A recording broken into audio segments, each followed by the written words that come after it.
Hello guys, welcome back to play super. Guys back with another video. इतने लंबे 2 month के इंतजार के बाद अब चैप्टर 72 भी रिलीज हो गया है। हमेशा की तरह अनएक्सपेक्टेड चीजें हो रही हैं और प्रीवियस चैप्टर में जो हुआ था उसके इवेंट्स भी प्रोग्रेस हो रहे हैं। वो सब आगे वीडियो में बताऊंगा, जिसमें एनालिसिस, एक्सप्लेनेशन और नेक्स्ट चैप्टर का प्रेडिक्शन भी होगा। सो चलो स्टार्ट करते हैं वीडियो। मैं जापान से मांगा लेकर आता हूँ।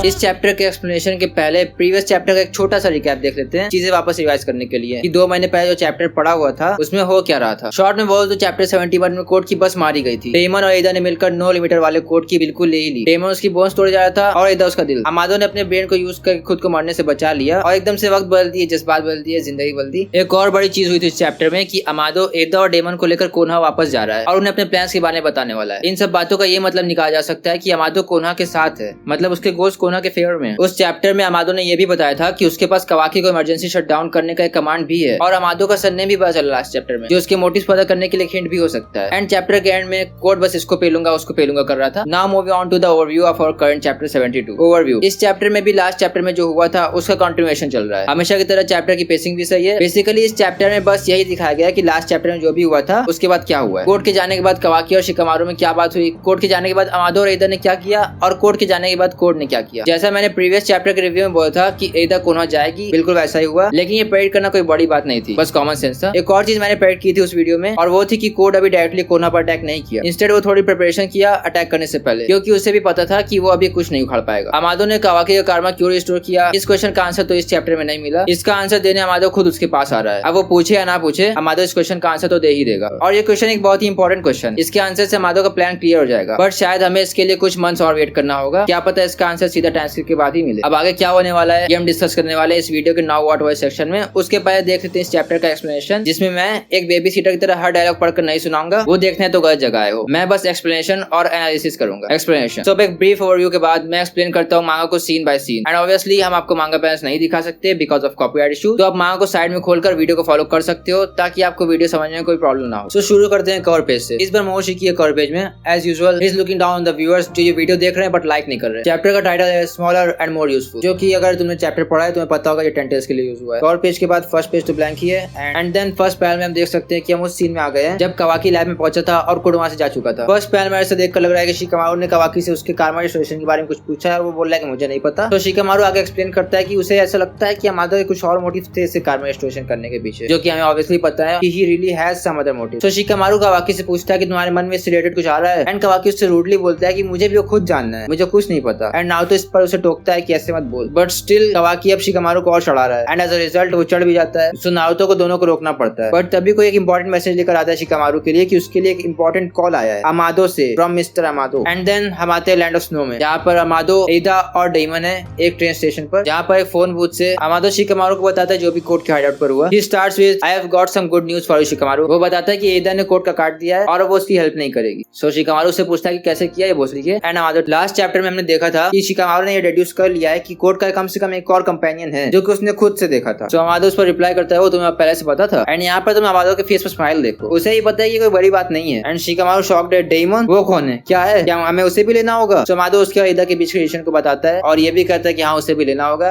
एंड देन शिकामारू से उसकी औकात याद दिलाता है, बट स्टिल अमादो तो अमादो है। एंड देन अमादो मूव ऑन करता है बैड न्यूज पर। वो शिकामारू को बताता है कि उसने कोर्ट के लिमिटर्स हटा दिए पर उसके पास कोई चॉइस नहीं थी और उस पर वो शिकामारू से बोलता है कि आगे की सोचो शिकामारू, इस पर नहीं सोचो। कोर्ट अभी थोड़ा स्ट्रांग हो गया है बट उसके पास अब एदा नहीं है, इससे उसकी बैटल स्ट्रेंथ बहुत कम हो गई है, जो कि सच बात है। एदा की वजह से उसे पता चल जाता था कहाँ पर जाना है, कहाँ पर अटैक करना है, उसके एनिमीज के बारे में सब कुछ पता चल जाता था। बट अब नो मोर, अब एदा ज्यादा अच्छे से स्ट्रेटजीज नहीं बना सकता है और स्नीक अटैक्स करना तो बहुत मुश्किल हो गया उसके लिए। और अमादो ये भी बोलता है कि एदा उसके पास नहीं है बट अब हमारे पास, कोनहा के पास एदा और डेमन दोनों हैं, इससे हमारी बैटल पावर बहुत बढ़ गई है। तो जाओ जाकर कोनहा में बात करो, जुगाड़ लगाओ। और ये बोलकर अमादो फोन कट कर देता है, जिसके बाद एदा अमादो से कुछ शब्द बोलती है बड़े प्यार से, जिनमें एदा अमादो को याद दिलाती है कि मेरी अभी भी सुलगी हुई है तुम्हारे ऊपर, मैं तुम्हें कभी मार सकती हूँ। और इस पर डेमन भी अपने कुछ कीमती शब्द बोलता है इस चैप्टर में, उसके इकलौते शब्द। वो बोलता है कि मारने का काम आएगा तो वो मैं करूंगा। और यहाँ पे नोटिस किया कि एदा अमादो पर इस बात से गुस्सा थी कि अमादो ने उसे एक ऐसी एबिलिटी दी है जिसकी वजह से वो हेल्दी रिलेशनशिप में नहीं रह सकती है, बट उसका कवाकी के लिए सिंपिंग इस गुस्से से भी ज्यादा स्ट्रॉन्ग है, जिसकी वजह से वो अमादो को नहीं मार रही है। सिंप हो तो ऐसे। इसके बाद सीन वापस कोनहा में आता है और यहाँ पर शिकामारू कॉल लगाता है किसी को और उनसे बोलता है कि टीन सैन को समन करो, सारे के सारे including Kawaki. And then scene change होता है और हम आते हो कागे मैंशन में। यहाँ बोतो रेडी हो रहा है अपने मिशन पर निकलने के लिए। और ये बात नोटिस करना, बोरुतो ने सास्के का फोरहेड प्रोटेक्टर पहना है जो कि उसने अभी दिया था उसे। और बोरुतो अपने चेस्ट पर नया कार्मा मार्क भी नोटिस करता है। और जब वो बाहर निकलने वाला होता है अपने शूज पहनकर, हिमावारी उसे टोकती है। वो उसे अपने मिशन के बारे में बताता है। एंड देन बोरुतो देखता है कि शी इज क्राइंग। हिनाता उसे अपने रोने की वजह बताती है। वो कहती है कि जब भी तुम ऐसे मिशन पे जाते हो मुझे लगता है कि तुम वापस नहीं आओगे। और हिमावारी भी पीछे खड़ी होकर ये सब बातें सुन रही होती है। तो इसमें बोरुतो रिप्लाई करता है कि मुझे इस मिशन की डिटेल्स तो नहीं पता, बट ये ऐसा मिशन है जो सिर्फ टीम 7 ही कर सकती है। परेशान होने की कोई बात नहीं है, मतलब मैं ऑलरेडी एक बार मर चुका हूँ बट मैं वापस आया था ना, so I will come home no matter what. और वो इसका प्रॉमिस भी करता है। इतना बोलकर वो बाहर निकलता है। And then we see the miss, जो तब आती है जब मोमोशिकी अपीयर होता है बोरुतो के सामने। एंड एज यूजुअल टाइम रुक चुका है। आते ही मोमोशिकी पहले वर्ड्स होते हैं, इतना ही रिस्पॉन्सिबली तुम प्रॉमिस कर रहे हो वापस आने का। तो बोरुतो इस पर बोलता है कि तुम फ्री में क्यों यहाँ पड़े रहते हो, निकल लो ना,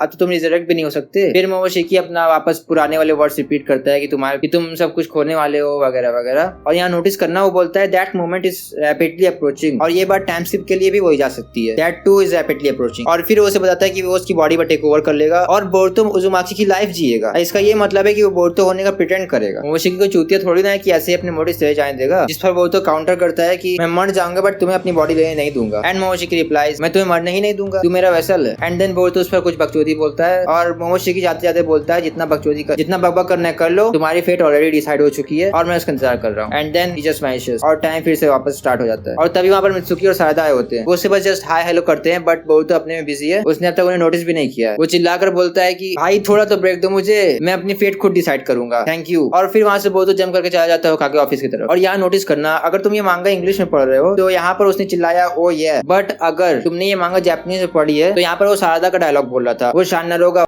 वाला। और अगर तुमने बोरुतो सब देखा होगा या ये मांगा जापानीज से पढ़ते होगे तो तुम्हें पता होगा कि ये सारदा का डायलॉग है। लाइक साकुरा हमेशा शानदारो बोलती है ना, सेम वैसे ही सारदा शानदारोगा बोलती है। And then coming back to the manga, Sarada उस पर चिल्लाती कि ये मेरी लाइन है, the scene shifts back to inside of Hokage's mansion. ये सब बातें सुनकर हिमावारी अपना कंसर्न दिखाती है। वो नाता से बोलती है कि मैं सोच रही थी अगर मैं निंजा बन गई तो क्या मैं बोरुतो की हेल्प कर पाऊंगी या मैं आपकी और वरीज बढ़ाऊंगी। अब हिमावारी को भी लग रहा है कि उसे थोड़ा स्ट्रॉन्ग बन जाना चाहिए। एनिमे में तो अभी उसका अकेडमी आर्क चल ही रहा है जो कि कुछ महीने और चलेगा। एंड ये मांगा एडैप्टेशन रिज्यूम होगा जनवरी से। और अभी एनिमे में एक नया ओपनिंग भी रिलीज हुआ है जिसमें एक सीन था जिसमें बोरुतो एक लीफ के होल से देख रहा है, सेम जिस तरह से मादारा देखता था। और इस पर लोग थ्योरीज बना रहे हैं कि बोरुतो इज द नेक्स्ट मादारा। भाई मतलब क्लिक बेट के लिए कुछ भी करोगे क्या। Anyways coming back to the manga, अब यहाँ हम लास्ट लोकेशन पर आते हैं जो कि वो डायमेंशन जहाँ पर इशिकी ने टेंटेल्स को छुपाया था। बोर्ड के पास कोई टाइम स्पेस निंजुत्सु तो नहीं है बट यहाँ वो अपने क्लॉ मास्क के थ्रू आया जो कि उसने इशिकी वाले क्रेस्ट पर लगाया था। और अगर तुम्हें याद हो चैप्टर 35 पेज 16, वहाँ तुम देख सकते हो कि इशिकी के क्रेस्ट पे बिल्कुल सेंटर में क्रॉस बना था। वो क्रॉस कुछ और नहीं, बोर्ड का क्लॉ मार्क ही था। बोर्ड साथ में बग को भी लाया है। भाई तुम अगर प्रोग्रामर हो तो ये बात तुम्हें बहुत ही अजीब लगी होगी, अगर नहीं हो तो जस्ट इग्नोर। बग टेंटेल्स को देखकर अपना वही यूजुअल फेस बनाया होता है जिसमें उसकी हमेशा फटी रहती है। भड़वे की हमेशा फटी रहती है। हर एक पैनल जो भी उठा के देखो हमेशा इसकी फटी रहती है। भड़वा नहीं बोलना चाहिए था, बेचारी की फटी रहती है। यहाँ पर कोड डेमन की स्ट्रेंथ को एक्नॉलेज करता है और उसे समझ में आता है कि हाँ उसकी औकात के बाहर था वो। एंड उसी में बग उससे पूछता है कि आगे क्या करने वाले हो। तो कोड बोलता है चलो स्टार्ट करते हैं इस 10 टेल्स को एडजस्ट करने से into a more manageable size. और ऐसा बोलते ही वो 10 टेल्स को क्लॉ मार्क से कवर कर देता है। और आगे वो एक्सप्लेन करता है कि क्लॉ मार्क मेरी बॉडी से थोड़ा चक्रा और थोड़ा आयरन लेकर बनाए गए थे। सो वो हाफ मटेरियल और हाफ चक्रा थे बट इसकी एक लिमिट थी कि मैं कितने लगा सकता था एक बार में। लेकिन लिमिटर हटने के बाद मैं इतने ज्यादा बना सकता हूँ कि मैं पूरे 10 टेल्स को कवर कर लूं। सो इसका नो लिमिटर वर्जन बस इसी काम का था, 10 टेल्स को क्लॉ मार्क से कवर करने के लिए। आगे बग पूछता है कि ऐसा किस लिए किया तुमने। एंड देन वी सी कि 10 टेल्स और छोटा होता जा रहा है और उससे क्लॉ मार्क जो बोल्ट्स रहते थे वो स्पाइक्स जैसे बन रहे हैं और उसमें से 10 टेल क्ले जैसा बनकर बाहर आ रहा है। What the fuck. So code explain करता है कि एक बीजू यानी टेल्ड बीस्ट बस चक्रा का ही बना होता है। सो उसे छोटे छोटे पीसेस में तोड़ सकते हैं बिल्कुल मोल्डिंग क्ले की तरह। और 10 टेल्स पूरा सिकुड़ने के बाद हम देखते हैं कि वो थॉर्न जो निकल रहे थे वो इधर उधर बिखरे पड़े हैं और जमीन पर भी उसका क्लॉ मार्क बिखरे पड़े। और फिर वो थॉर्न्स या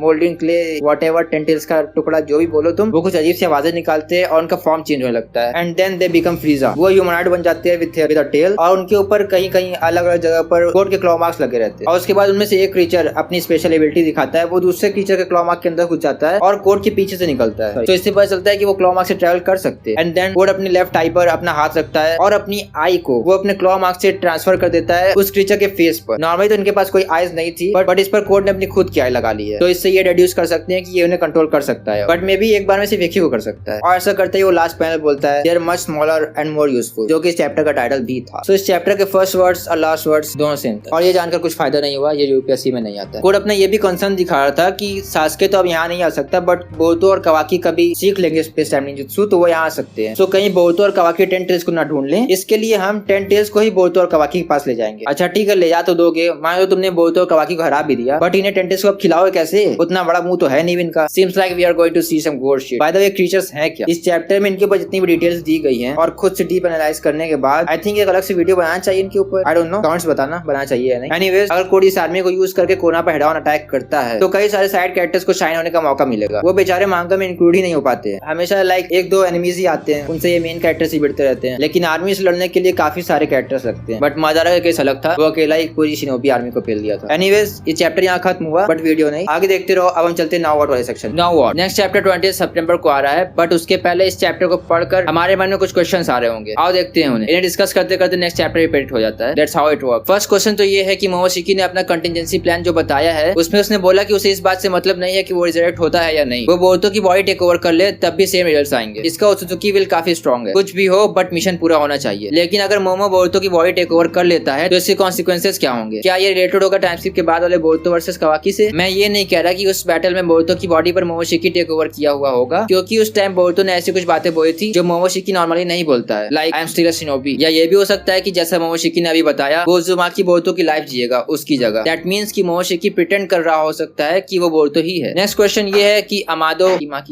नेक्स्ट क्वेश्चन ये है कि अमादो, एटा और डेमन ठीक से पहुंच जाएंगे ना कोनोहा? रास्ते में कोई ट्विस्ट ना आ जाए? पिछले 5-6 चैप्टर से लग रहा है कि टाइम स्किप नेक्स्ट चैप्टर में ही होगा। इतने कम चैप्टर्स ही बचे हैं बोरुतो खत्म होने में। सारा टाइम स्किप के पहले लगा देंगे तो टाइम स्किप के बाद कितने लगाएंगे? कहीं बोरुतो शिपुडेन ना बना दे। ओके, नेक्स्ट क्वेश्चन पर चलते हैं। ये बताया जरा कि ये बंदा इशिकी जैसा क्यों दिख रहा है? मे बी कोड ने बनाया है, दैट्स व्हाई इशिकी जैसा दिख रहा है, बट उसे इतना सब करने का पता कैसे चला? चक्रा का बना 10 टेल्स, उसे डिवाइड कर सकते हैं, लेकिन उसकी बॉडी भी तो है। लाइक कुरामा भी तो चक्रा का बना था। इसका ये मतलब नहीं कि क्ले की तरह उसे मार मार कर बना दो कि उससे फॉक्सियस वाली वाइफ की आर्मी बना दो। 10 टेल्स के पहले हिमावारी को बताओ। उसका जो कंसर्न था कि अगर वो एक निंजा बन गई तो क्या उससे बोरुतो की हेल्प होगी या उससे बस हिंटाटा की वरीज बढ़ेंगी? ये सब उसकी टाइम्स की बॉडी ट्रेनिंग की तरफ हिंट है। ये तो हमने देखा ही है कि उसके पास ब्याकुगान का काफी ज्यादा पोटेंशियल है। नॉर्मली ह्यूगास को ट्रेनिंग करनी पड़ती है अपना ब्याकुगान अवेकन करने के लिए, बट हिमावारी का ऑलरेडी अवेकेंड है, ऊपर से वो उसे ऑन ऑफ भी कर सकती है। Anyways, again going back to 10 tails, उसके रिगार्डिंग नेक्स्ट क्वेश्चन ये है कि 10 टेल्स को ऐसे एक्सपोज करना सही रहेगा? किसी वजह से इशिकी ने उसे छुपा कर रखा था, इसे सबके सामने लाने के कॉन्सिक्वेंसेस क्या होंगे? पहले सिर्फ कोनोहा के टॉप लोगों को पता था इसके बारे में, वो भी सास्के की वजह से, बट अगर कोड हेड ऑन अटैक करता है तो ये इन्फॉर्मेशन पब्लिक हो जाएगी। और ये कोड पर डिपेंड करता है कि वो इतनी सारी फ्रीजा का यूज करके तबाही मचाना चाहता है या स्नीक अटैक्स करेगा, क्योंकि स्नीक अटैक्स में तो ये क्लोन्स या व्हाटएवर जो भी हैं काफी काम के होंगे, specially with this claw marks ability. But खुले में अलग अलग कर दिया तो कुछ काम के नहीं रह जाएंगी ability, except their durability and strength. 10 tails से रिलेटेड लास्ट क्वेश्चन ये है कि इनकी फाइट बाकी सबसे कब होगी? टाइम स्किप के पहले,